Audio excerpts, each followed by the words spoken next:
I'll just say next slide. All right. Can you hear me okay? We're good? Yes. We have lots of seats over here as you make your way in, please. So, where? There. Okay, good. So, obviously, actually, we should probably pray. The Lord be with you. And also with you. Let us pray.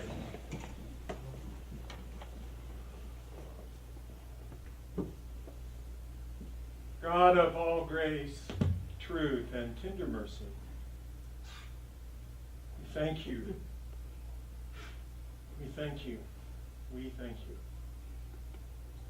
We especially thank you for the gift of St. Barnabas on the desert and all the saints that make up St. Barnabas. We thank you for those who have preceded us and left to us this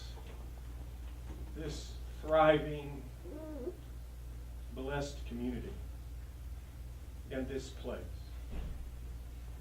We pray you, gracious God, keep our hearts and minds and souls humble and open. Grant us to be led by your Spirit as we make our way into the future that you have called us into.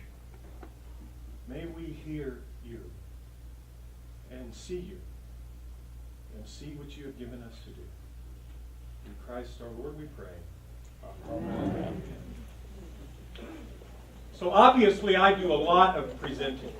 That's kind of my job, to present. It's a big part of it at least. And I have to tell you, this particular presentation has been exceptionally difficult for me. It's always a challenge, and I'm grateful for that. I feel the call to do what I do, and I give myself to it. But there's so much to say, and in some regards, so much finesse to work with respect to what I want to present to us this morning. I really struggled. And so I decided some levity was needed. So I decided to wear our former senior warden's favorite moccasins to show you this morning. Can you see them? Can you see these? I wore these on retreat last spring. And as I sat to conduct the retreat, retreat it's casual, right? So I'm wearing, can you see them? Can you see these moccasins? Well, let me just show them to you. So I'm wearing these, and the senior warden looks down at me and says, "Jim, those are the ugliest moccasins I've ever seen in my life. And I'll be grateful if I never have to see them again." So I want you to know, I almost bought you some. But I knew it would be a waste. So I didn't buy you any. But they might be in your future. So here we go. St. Barnabas on the desert. Next slide. Because you asked. So this is actually the third of these kinds of forums we've done in the last, I think, 5 or 6 years. And I think it's 5 years. I think we've done this is the third in 5 years, maybe 6. But again, I'll return to these themes as the presentation goes along. But you all have said to us, tell us more, communicate more, and especially communicate about our life and our needs and where we are. And so we've wanted to do more of these kinds of forums. And though this is the third one that we've done like this, in the last year, we've had several other kinds of forums. We're trying to communicate more and talk more about our life together. So this really is because you asked. Next forum. Next slide, please. So, in 2010, September of 2010, we completed our sanctuary renewal project and moved back into our sanctuary. Next slide, please. And we called it the return to our spiritual home or our house of worship. Isn't that beautiful? And that really was an amazing time in our life together. We were out of our sanctuary for roughly 9 months. And we worshiped in this parish hall and in the music center simultaneously. And for your rector, it was my 6th year with you. And it was I don't know how to say it exactly, but it was a time of deep, deep encouragement to me as I watched us enter that season of being out of our sanctuary and renewing our house of worship. We came together. It was like the end of the first season of my tenure. We came together in a special way. The Saturday before our first Sunday out of worship, out of the sanctuary, and I should say a week before, not the day before, we gathered all the groups that usher and that altar guild and acolytes and scripture readers and Eucharistic ministers. We all gathered a week before, and I mean this. I heard not one complaint. I think we called everybody. It's like 175 people showed up for that Saturday, and over they said, "How do we help? How do we help?" And occasionally, some people said, "Have you thought about this?" and guided us. And we of course, we've had a lot of conversation already. And in the middle of that time, I was on the patio one morning, and I had this deep sense that we had become the church we wanted to be when we called our new rector, which was me, 6 years prior to that time. We had become a united faith community. And we had become a community fully committed to growing in our faith and fully committed to serving the needs of the world around us. And so we called it a place to belong, a place to grow, a place to get involved. We had become that people. And I hear stories about the challenges of St. Barnabas before I arrived, and all parishes have the stories of their challenges. We all have them. And the community welcomed me in just a very encouraging and personal way when I arrived. And together, we learned from each other. Together, we became our dream. We became our vision. We became our hope. And I had this sense on the patio that we knew we had become that people. And we had what I called at that time corporate self-esteem. We were excited to be who we are, and we knew we had been faithful, and we'd become this people. And I actually had the thought that maybe my job was through and it was time for me to leave. And the day after we moved back into the sanctuary, I got pneumonia. Imagine that. And that gave me time for a lot of self-reflection. And I began asking, or the question began to come to me in my prayers, what's next for St. Barnabas? And the first time I heard that question, I said, I rebuke you, devil. It's time to rest. That's what's next. And it wasn't the enemy. It was the Holy Spirit. He kept asking me. I just kept having this question, what's next? And as I was willing to entertain the question, it quickly came to me, go deeper and grow. And I sat with that for weeks, really. And then I began to share it with our other clergy and staff and lay leaders. And I found there was a resonance in this, go deeper and grow, go deeper and grow. And it was at that time that I asked Craig Weatherup to be our senior warden. And I have to say, in the 4 years since then, I don't know what it means to go deeper and grow. Or at least I learned I didn't then, and we keep learning and learning and learning what it means to go deeper and grow. We wanted to, for some time we had said, we need to be more welcoming of young people and young families. And we were being modestly successful at that, but not really.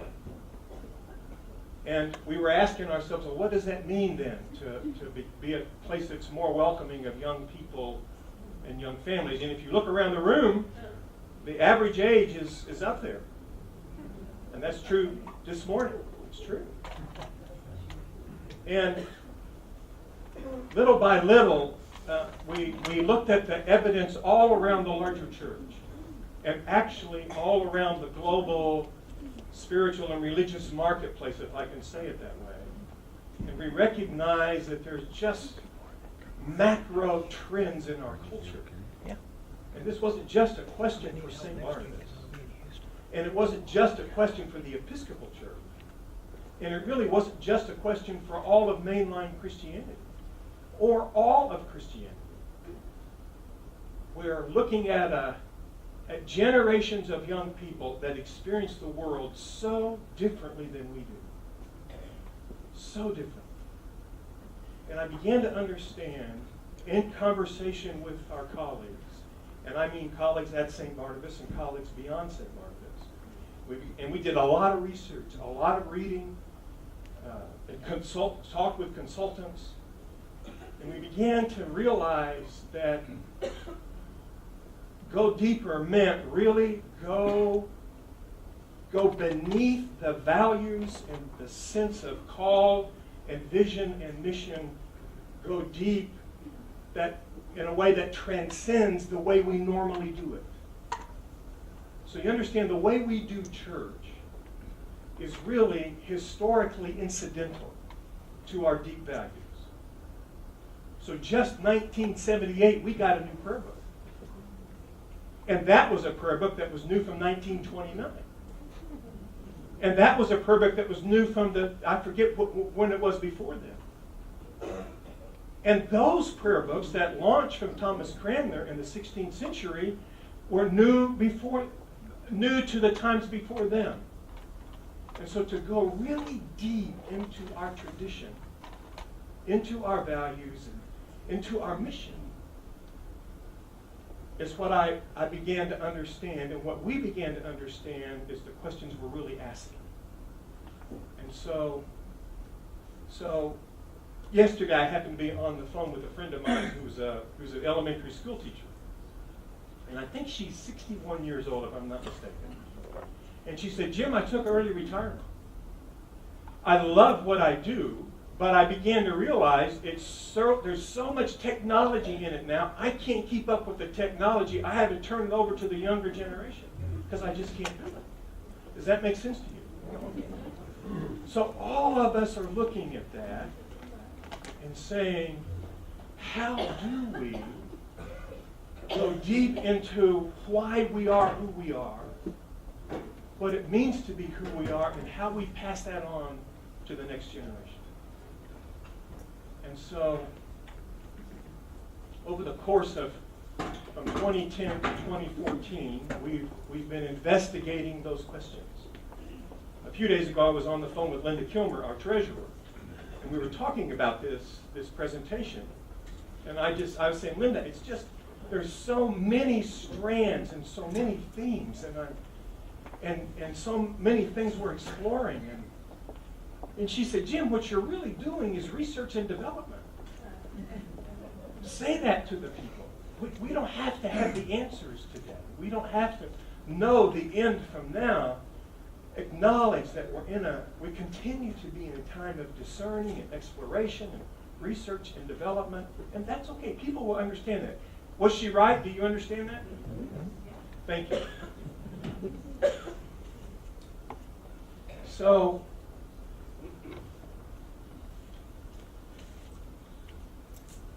in 2010, when we came back into our sanctuary,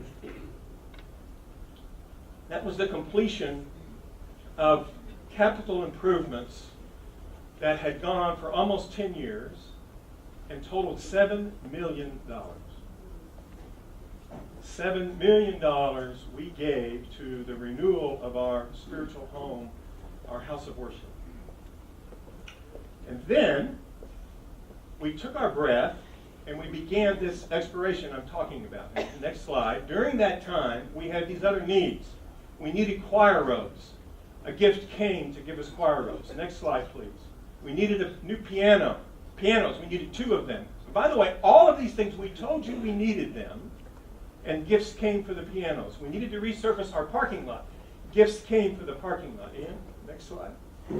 We wanted to launch a new worship service in Lincoln Hall called 1021, and we needed resources for that. Gift came to resource that, including purchasing that monitor in the background there.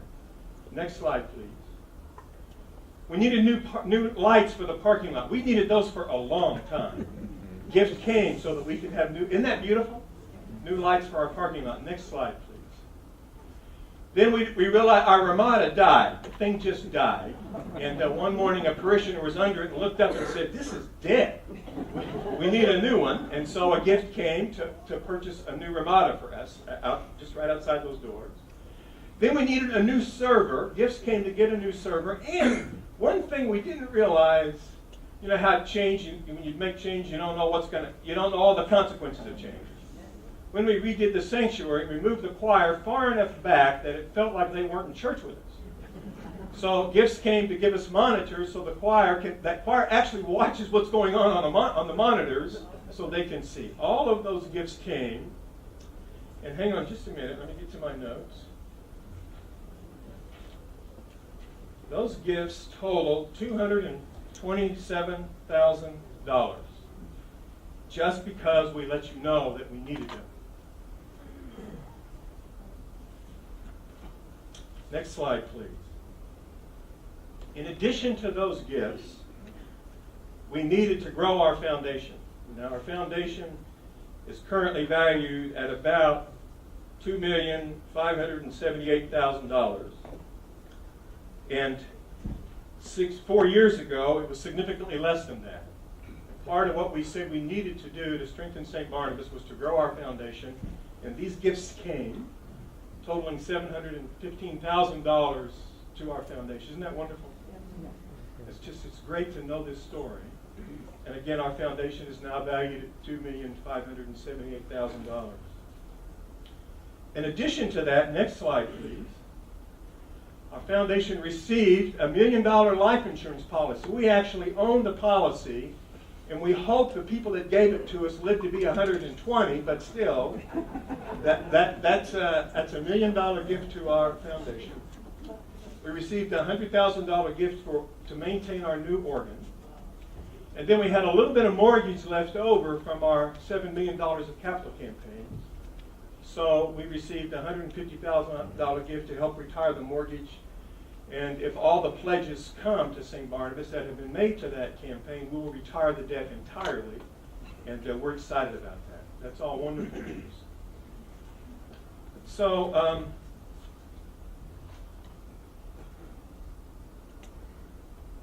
let it sink in a little bit.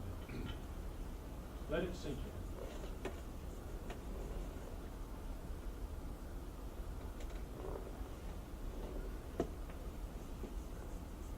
We really became the community we wanted to become. And the generosity of dollars that this tells doesn't really tell the whole story of the generosity of spirit. We really became a united community of faith. A place where people visit and tell us, they literally tell us, they feel a different kind of friendliness. That's a quote at St. Barnabas. They feel a different kind of welcome. They feel the presence of God when they're with us. Last Sunday we had a brunch after church for new people. And I had 3 of those people tell me that when they visit St. Barnabas, every time they said, now I don't know if that's hyperbole, but they've been visiting for a while, and they said 5 or 6 people introduced themselves to me. Isn't that wonderful? 5 or 6 different people will welcome us and introduce themselves to us, and we just experience this wonderful friendliness when we visit St. Barnabas. Those are quotes. We feel God's presence when we're here. And so on that foundation, generosity of spirit is what I want to say. On that foundation, we're saying, what's next, not just for St. Barnabas, and really, of course, you start with who we are, St. Barnabas, but we realize we're asking a question that's being asked of our broader faith, being asked of all Episcopalians and of all of Christendom. And the research is pretty stunning that across the board, we're having a very hard time passing our faith on to the next generations, not just generation. we're having a hard time finding the way to express what is so dear to us to the next generations that they say yes to it. And I am excited that we have said, let's do the R&D, let's do the work, let's say our prayers, let's ask the questions, let's see if we can't find the way to be the church to pass our faith on to the next generation. And my great model for this is St. Paul. And you probably all of you may have heard me say these words, but I want to ask you to hear them carefully. When St. Paul is writing to the church at Corinth, he said, I've become all things to all people, that I might by all means save some. I do everything for the sake of the gospel. So when I was with the Greeks, I was like a Greek. When I was with the Jews, I was like a Jew. When I was with those without the law, I was as though without the law, though of course I'm always living under the law of Christ. Can you hear that? It's a profound statement of our mission to restore all people to unity with God and each other in Christ. Our bishop, on one of his early annual visits to St. Barnabas, and the bishop became our bishop at the same time I became our rector. One of his early annual visits, he looked at our vestry and he said, I'm an Episcopalian through and through, but I will not let that get in the way of introducing people to Jesus.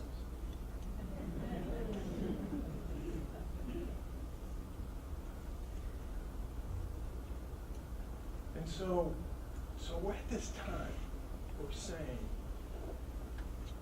how do we not just be the church we are, but be the church for the next generations? And again, I'm excited to be with you, be together in that conversation. So, we began, and next slide, please. I'll always love that picture. That's a Wilson Tosberg. Isn't that wonderful? Allie, you're here, right? I saw you. Did I see Allie? Yeah, there you are. You have that framed on your wall? I should. I just love it. It's wonderful, isn't it? Yeah. So we were asking this question, and we had been asking it for 2.5 years. And again, we made some headway, but not enough. We tried lots of things, but we weren't making enough headway. And so we decided to do what we called a season of discernment. Many of you, I'm sure most of you remember that, season of discernment. And the idea of that was to invite the whole congregation to join us in a conversation about who we are at St. Barnabas, what we love about our church, and what we'd like to see different for our church, and how we understand our life together at St. Barnabas. And we had a wonderful time of reporting on our life together at St. Barnabas called the Season of Discernment. And next slide, please. We came out of that, and you might roll your eyes. You've heard this so many times. Communicate, connect. But I want to, underneath this, we heard people say, we love our church, and we struggle, we're so complex, we struggle to feel like we're being communicated with and about, which really means we have a hard time connecting. Now the word connect really means that I would feel connected to my church, and with my church feel connected to my God, which is just another way of saying, restating the mission of the church, which I said a minute ago, to restore all people to unity. Don't let that word pass you by. What's the mission? What's the mission of the church? Our prayer book says, to restore all people to unity with God and each other in Christ. That we would feel connected.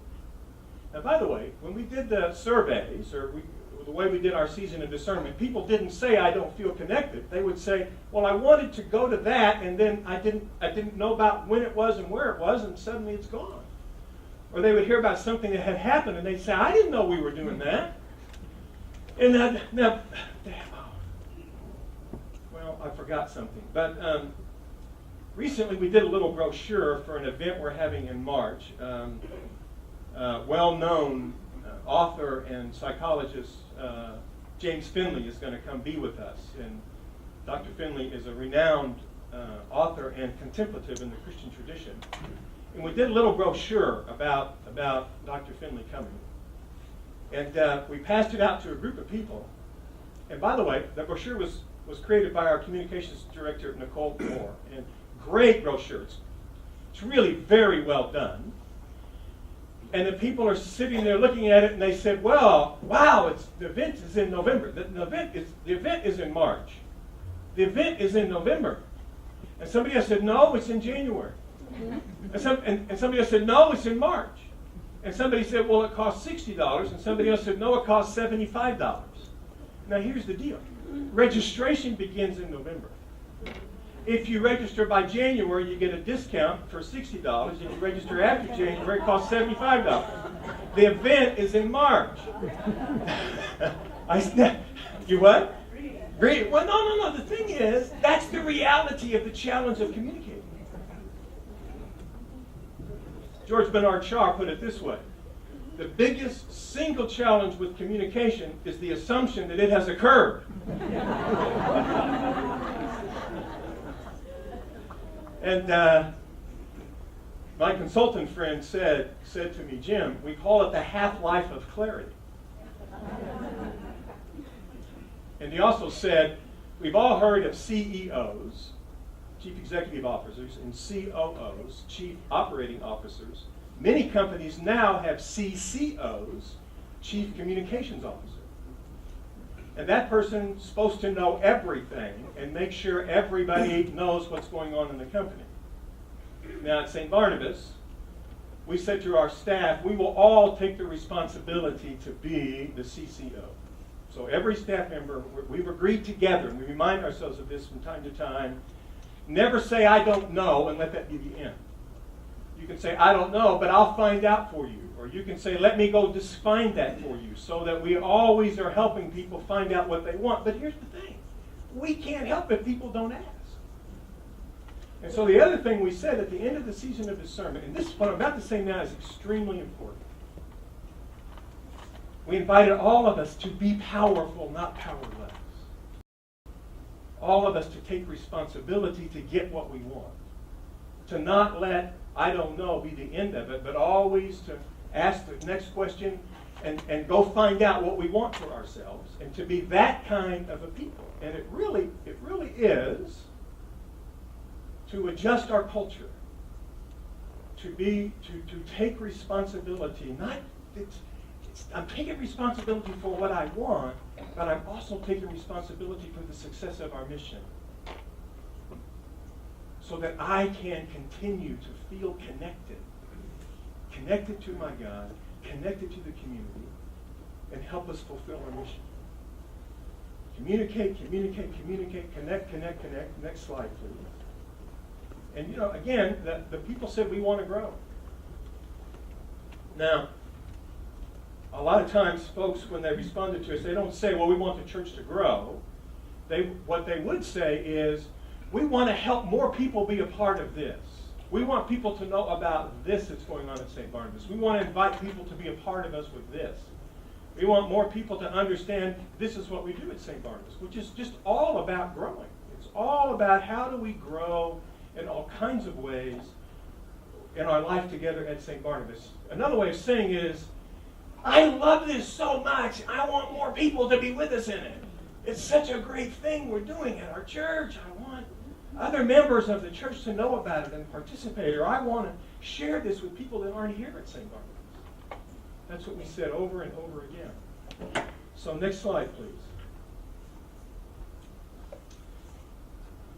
So specifically, what came out of that is what we call the Season of Discernment initiatives, or we also said, from the season of discernment to the season of action. Now, what I'm about to say now is a story of challenge for us. This season of discernment was in 2013, right?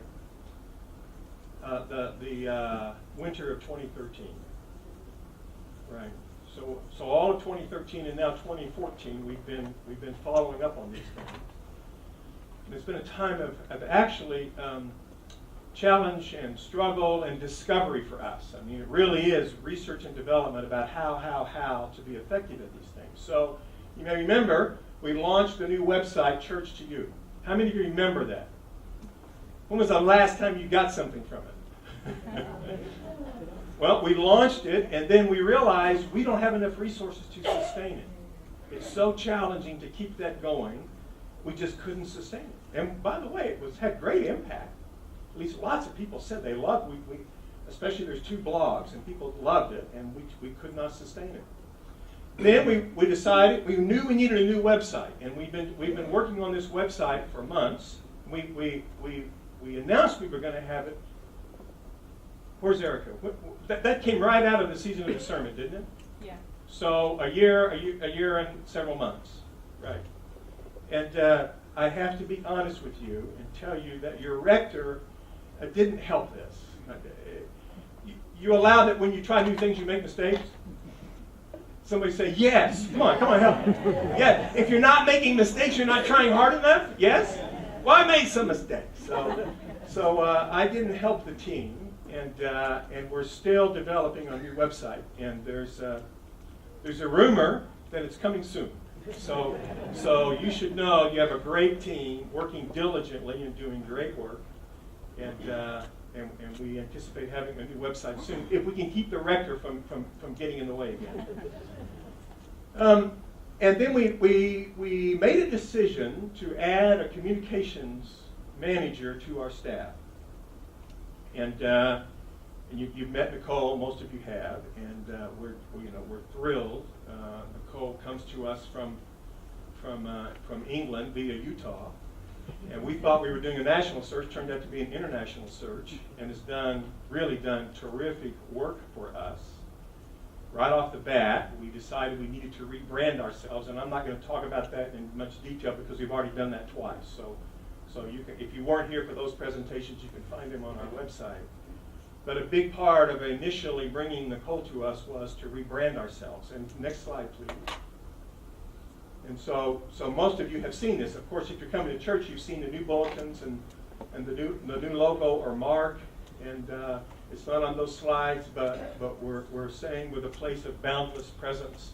And this is our new logo. And we continue to work little by little to let this branding apply to all of our communications and all that we do at St. Barnabas. But it's been a bigger task than I think any of us grasped, and especially me. This is again where I didn't get in the way of this. I just if anything, I create stress for the team because I expect it to be done yesterday. And I used to think of myself as smart about this because I actually took a class and I did a whole study in organizational change. And y'all have heard me say it before. When you plan your strategy, when you go to bed and you plan how long it's going to take, when you wake up in the morning, double how long and double the cost. You've heard me say this? Next morning when you wake up, double how long and double the cost. It's said several times, and I thought, so I get it. But I didn't. I'm not nearly as smart about it as I thought, and it just takes time. It takes time to do organizational change. Next slide, please. Our next theme was managing ministries better. How many of you remember the forms we did on managing ministries better? Yeah, we had a great start in managing ministries better, and this really means how do we, in all of our ministries, how do we do a more effective job of communicating and connecting people? How do we run meetings better? How do we involve people better? And how do we deploy people more fruitfully? And I don't want us to pass by this too quickly. So, there's an inverse relationship between the friendliness of a community and its capacity to welcome and integrate new people. There's literally an inverse relationship. So, it's one thing to be welcoming, like newcomers tell us they experience us. It's another thing for those people that have been welcomed. Good morning, nice to have you, good to have you with us, who, what's brought you to St. Barnabas. That's altogether different than that individual getting involved and connected in the life and ministry of the place. And the reason it's so difficult is because those of us that have been here a while and are on the team and on the various ministry teams, we're comfortable where we are. We know how to do what we do, and we don't want to be bothered. To welcome a new person into that makes things take longer. It creates confusion. It creates frustration. And so managing ministries better is all about realizing that if we want to grow, and if we want to pass our faith on to the next generation, when people come, we have to help them get fully involved and connected and integrated into our life. And that needs to be intentional. It's not, you just can't want that. It requires intentionality. And so we got started on that, and then we couldn't, it was too much to do. We again, it was overwhelming, and we just launched it and couldn't continue. Helping people get integrated into belonging, growing, and getting involved. And we got started again and had a hard time continuing. Next slide, please. So in addition to helping folks get into our life together, we realized in the season of discernment we want more entry points. So those included a Saturday night worship service, a labyrinth chapel, a growing men's ministry with children, and strengthening our worship life for our children, and then adding a children's playground. And I want to start with the first three first.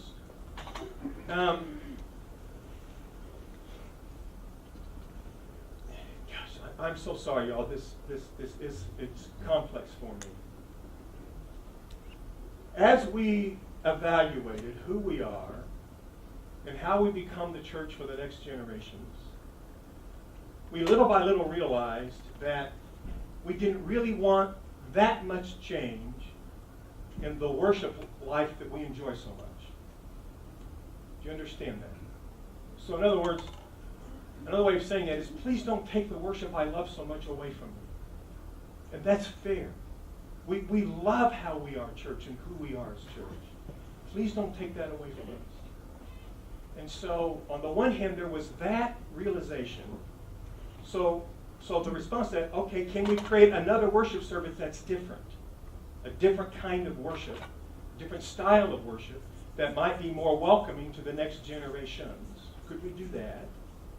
And then, secondly, with respect to something like a Saturday night service, we also realize that there's a lot of folks that are here that could be served by another opportunity to worship with us, not just Sunday morning, but other opportunities. And maybe we want to play golf on Sunday morning. Maybe we want to go to our children's soccer or baseball on Sunday morning.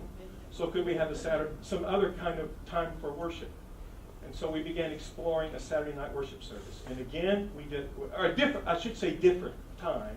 We did a lot of research.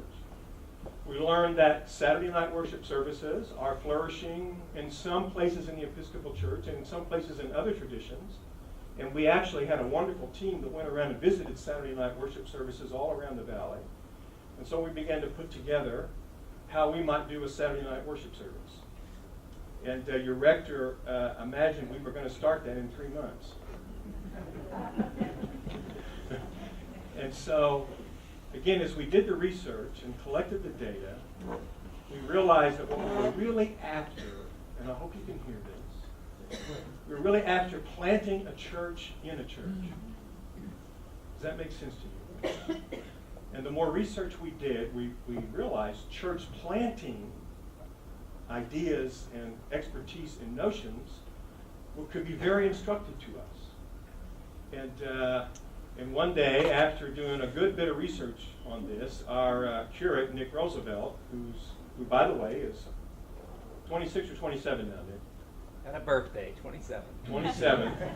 Our new curate, Nick Roosevelt, who's 27, and we brought a young curate to help us understand, how do we do this? How do we minister to a new generation? Nick was doing a lot of research, and one day he came to me and he said, Jim, I know you thought this was going to happen 6 months ago, and I just need you to know that according to the research, we're at about day 15 of 365 days of planning. And I gulped, and then we began to talk, and he said, it doesn't mean we'll do nothing.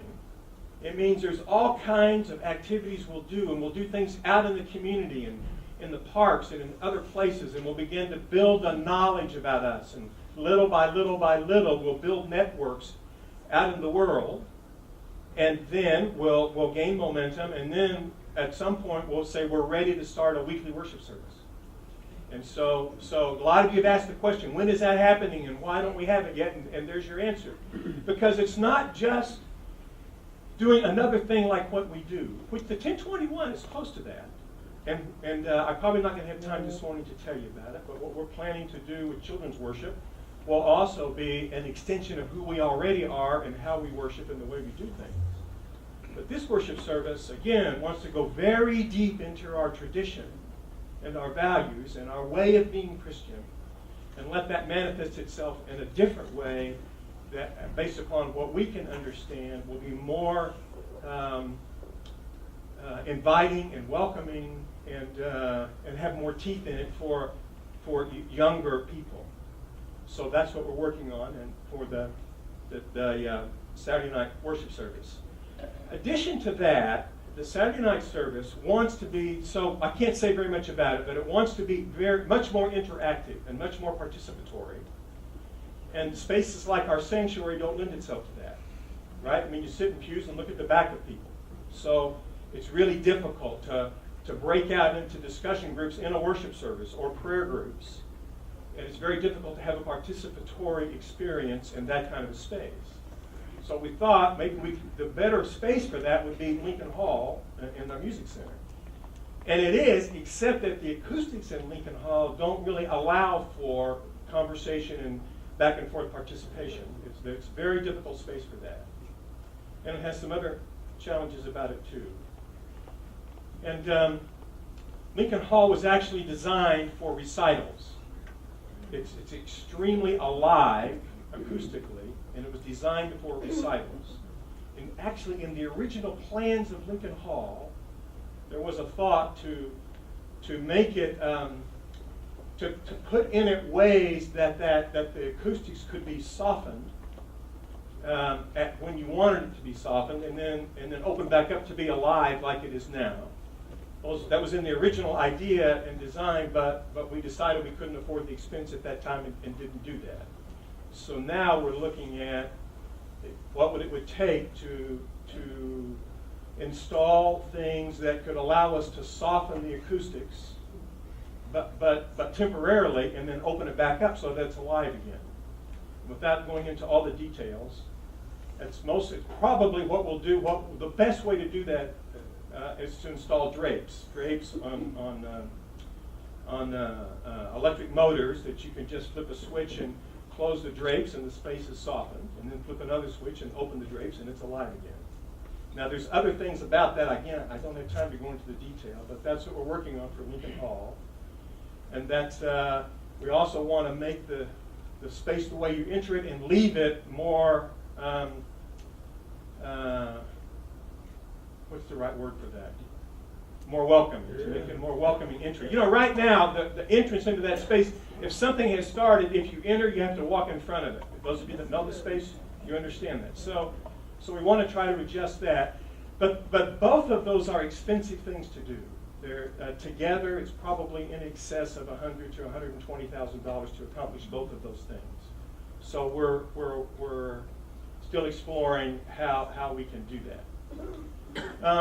Additionally, adding new entry points, we decided to install the labyrinth at St. Barnabas. And again, many of you have asked about that. There's a labyrinth committee that's been meeting. They've had several meetings and they've made great progress. And I want to be careful, but they're hoping in the first half of 2015 that we might actually have our labyrinth. But no promises. That's just kind of where we are. And with respect to that, we received a very generous gift. Like the other gifts I told you about, that coupled with funds we already have will make it possible for us to install the labyrinth. It's been funded. Isn't that nice to hear? Yeah, that's awesome. Same thing with our chapel. We wanted our chapel to be a more accommodating and welcoming space, and one of the most important things about that was chairs for the chapel. But our chapel is a very sacred and reverent and special place for St. Barnabas, so we didn't want to change the look of it. So getting new chairs for the chapel was not a small thing. We weren't just going to put folding chairs in there. We weren't going to put chairs like what you're sitting in now because it just wouldn't sustain the look of that space. So our Fine Arts Committee did a significant amount of research and they found some chairs for us, and they're not inexpensive chairs, and we received a gift for the chairs. Isn't that sweet? By the time we're finished, those chairs will probably cost in the neighborhood of $30,000. And the gift we received, coupled with some funds we already have, make it possible. We've ordered the chairs, and they should actually, I need to be careful here because they're going to arrive probably in December, but then we have to do some work with them. And so it'll be sometime in 2015 that we'll have new chairs for our chapel, which makes it a much more usable space. We can do more events in there.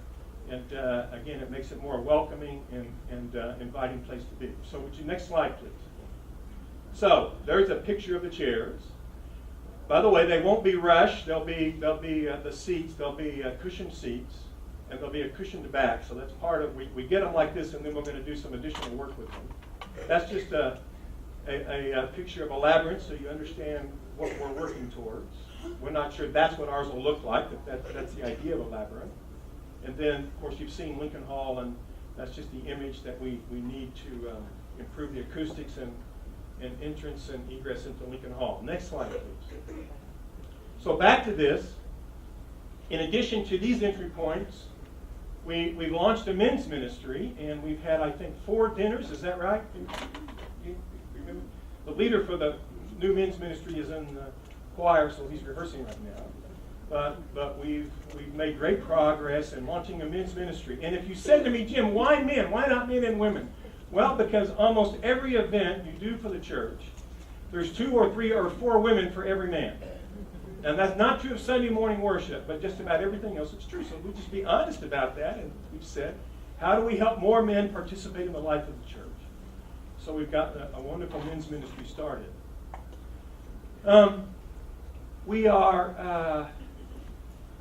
We have a wonderful children's chapel service that's conducted at the same time as our 10:15 worship service.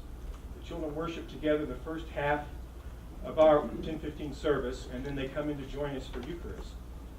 And there's a lot of people working on it, doing a good job, and we want to further resource it, and we have ideas to expand that and actually move into 2 or 3 different children's worship services, so that we have worship for age-appropriate worship for each age of our children. So again, that's another dream that we're dreaming and plan that we have, and we just have not had time and resources to make it happen yet. But that's part of our plan.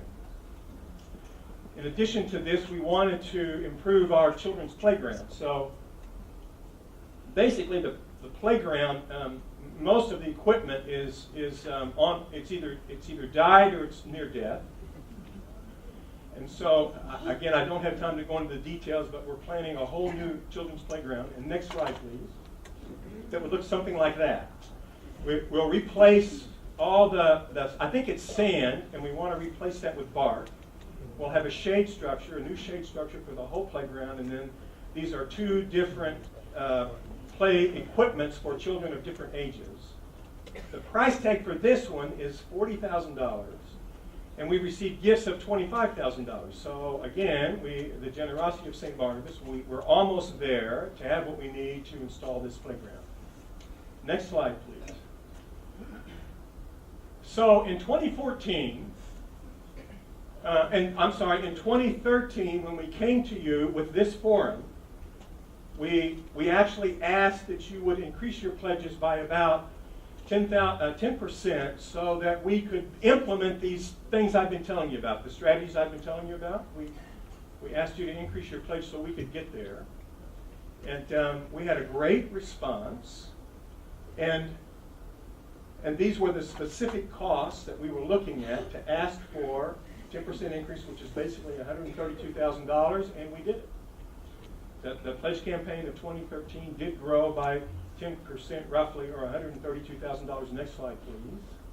We did it. Now, again,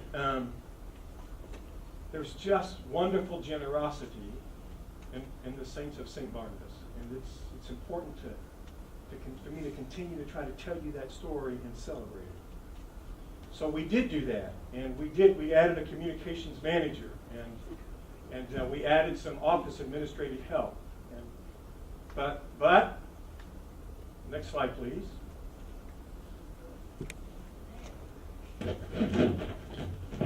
We weren't making it. We weren't making it. What you've heard me say, we didn't have enough resource to really launch our website, and we didn't have enough resource to really launch our Saturday night service, and we didn't have enough resource to continue with managing ministries better, and we didn't have enough resource to continue church to you. And that's just the beginning. We have a spectacular staff that could not be more dedicated. They really couldn't be more competent, and they couldn't love their work more, and we just weren't making it. Even though we received a 10% increase, which we asked in our pledges, and we were. Hey, Phyllis and Jim, hang on. I want you to be here for this. If church is late, it'll just be late. They can't start without me. So just hang on. Okay. Just hang on. It'll be all right if we start 5 minutes late. We start 5 minutes late. This conversation's important. I want you to hear it. Bonnie, you too. Come on, girl. Stay with me. So. She's just getting coffee, Jim. She's refueling. She's ready. So. And we really had our nose to the grindstone and our hand on the plow, and we were working together.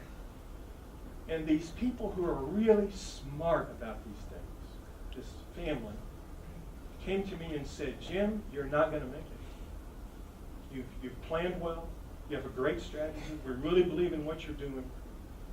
And you're deploying yourself well. You could always be better, but they said, we see that this thriving church with all this generosity and this commitment and this faith, and that there is this commitment to grow in faith and a commitment to service and a generosity, you're just not going to make it.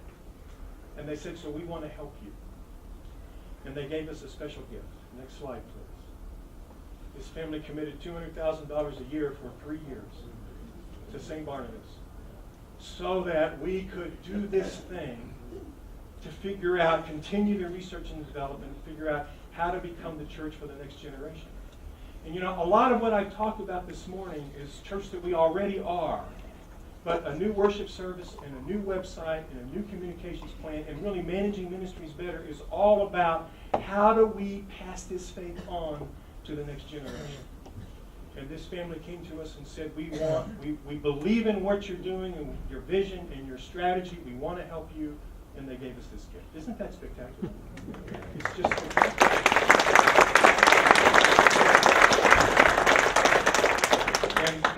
And next slide, please.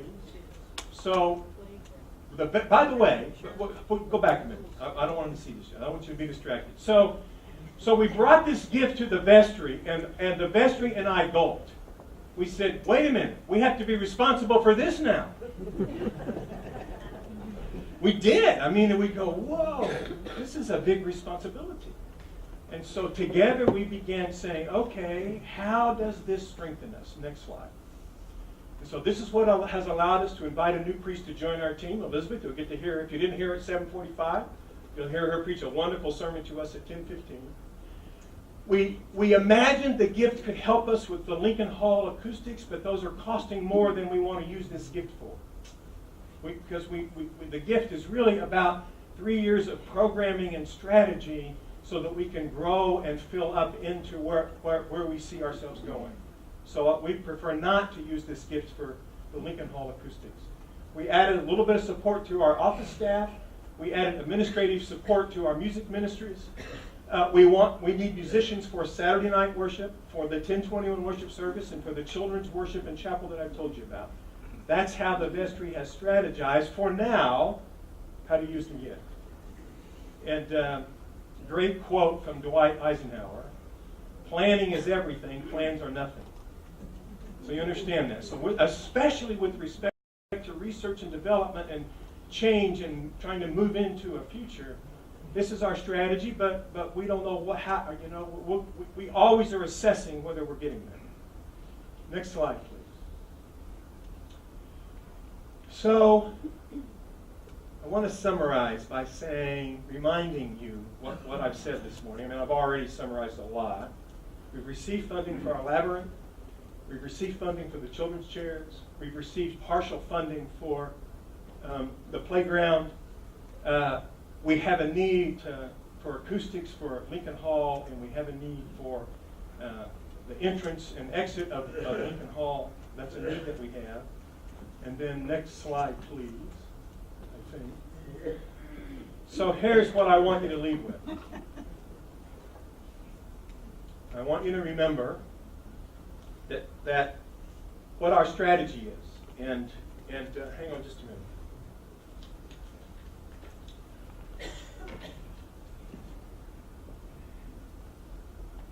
Just bear with me, please.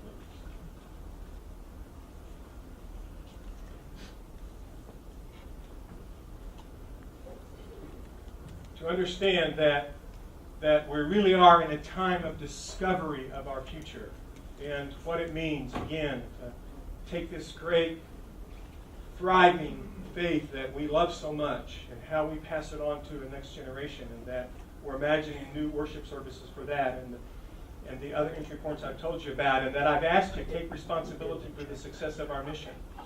And we've said, I want everybody to walk out of here remembering, if it is to be, it is up to me. If it is to be, it is up to me. And you realize that all of our ministries, we want to make them open and accessible and available to new folks that come among us.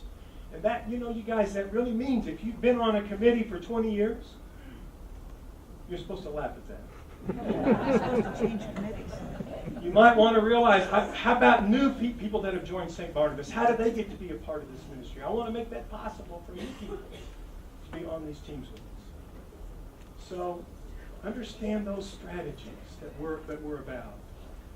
I want you to understand clarity between the generosity of our pledging and the generosity of this special gift for us.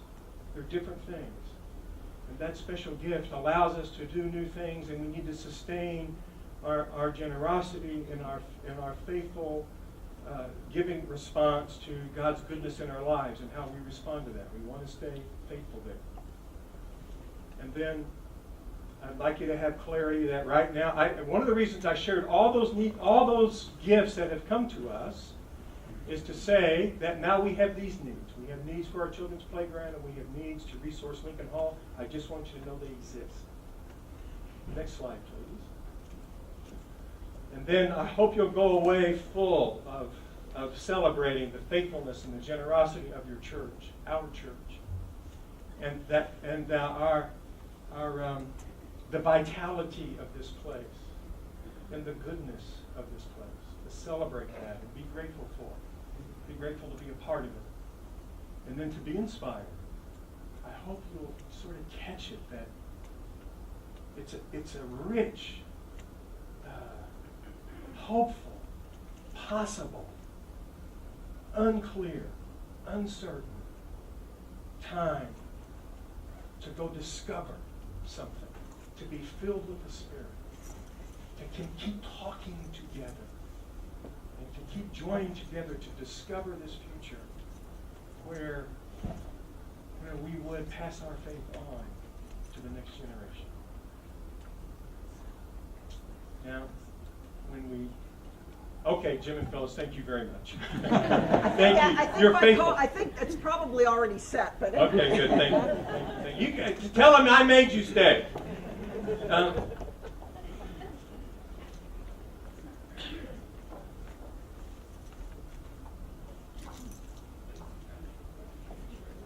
We imagined when we did this that there'd be time for questions and answers. As you can see, we just barely skimmed the surface, and I apologize for that.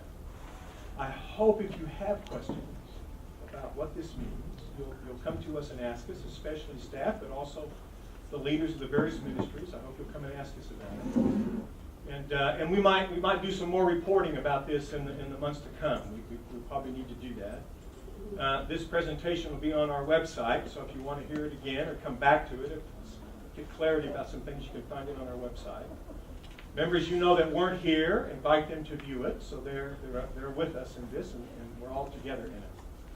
It's I just can't say what a rich and exciting time this is for us, and mostly my hope is that will fill you as well.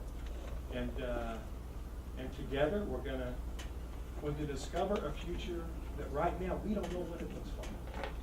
And I like that. Amen. See you in church.